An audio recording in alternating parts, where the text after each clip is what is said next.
নমস্কার, জয় রাধে, জয় রাধে, রাধেশ্যাম, রাধে, রাধে। এখন প্রশ্ন হলো, এক কৃষ্ণ নামে যত পাপ হরে, জীবের সাধনায় তত পাপ করে।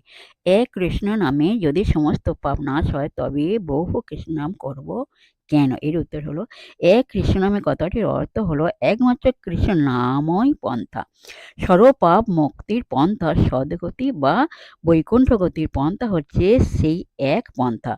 একমাত্র কৃষ্ণের নাম বিনা দ্বিতীয় পন্থা নেই।